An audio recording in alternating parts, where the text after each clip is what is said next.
គ្រប់សួស្តីបងប្អូននៅក្នុងបណ្ដាញសង្គម TikTok ថ្ងៃនេះមានប្រភពវិវត្តមកដល់តំបន់ខ្ញុំបាទវិញហើយបងប្អូនណាហើយមានកថុកមកគូបងប្អូនហើយថ្មសំលៀងមួយបាទកថុកនេះគេហៅថានៅតំបន់ខ្លះគេហៅថាចែតាន់បាទតំបន់ខ្លះគេហៅកថុកហៅថាកថុកបាទហើយហៅមួយណាក៏អត់ខុសដែរបងប្អូនណាត្រឹមត្រូវហើយជារបស់នេះគឺរបស់ជ្រូកញីបងប្អូនជាខ្នាយរបស់ជ្រូកញីបាទចឹងគេហៅចែឬក៏កថុកតាន់ហ្នឹងបងប្អូនបាទនេះមានតាហើមបន្តិចបាទនេះក៏មានតាហើមបន្តិចដែរចឹងបងប្អូនអាចមើលបានរបស់នេះហើយក៏អាចលៃលកយកទៅគ្រប់ថែបានហើយតៃសាក់បងប្អូនណារបស់នេះតៃសាក់ណាខ្ញុំឆ្ងល់ថាមានថ្មសំនៀងតែមួយនិងថ្មសំនៀងមួយទៀតគាត់អត់យកឬក៏ខូចមិនអីមិនអត់ដឹងណានេះគឺថ្មសំនៀងរបស់គាត់ឈុតរបស់គាត់មកហើយកថុកនេះប្រើបានខាងស្នេហ៍បងប្អូនណាស្នេហ៍មេត្តាមហានិយមខ្លាំងគឺស្នេហ៍រកស៊ីលក់ដូរហើយគេអាណិតចូលចិត្តស្រឡាញ់ច្រើនហើយមិនសាច់ទេបងប្អូនសាច់ដល់កហើយបាទស្លាំងពកមករះកណ្ដាញ់បាទមួយអង្គនេះដល់ហើយ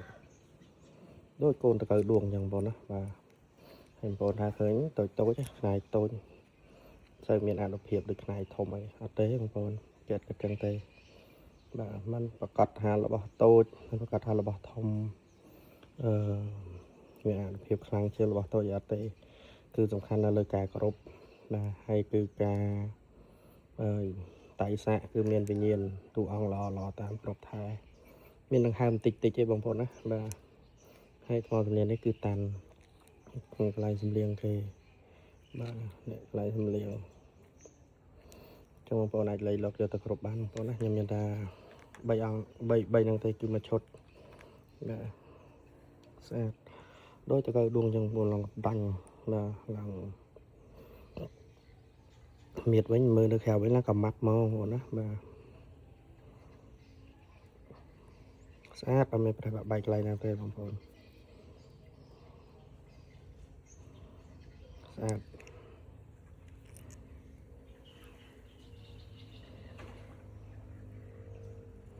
ចឹងអរគុណបងប្អូនណាហើយវីដេអូនេះផ្សាយជូនបងប្អូនដែលតាមដានវីដេអូខ្ញុំបាទវត្ថុមង្គលដូនតាអូសោមណាខានមានវីដេអូបង្ហោះមួយអាទិត្យហើយបងប្អូនខ្ញុំភាសឹកបងប្អូនណាបាទណានេះបងប្អូនណាភ្នំចិត្តបកាយបងប្អូនណា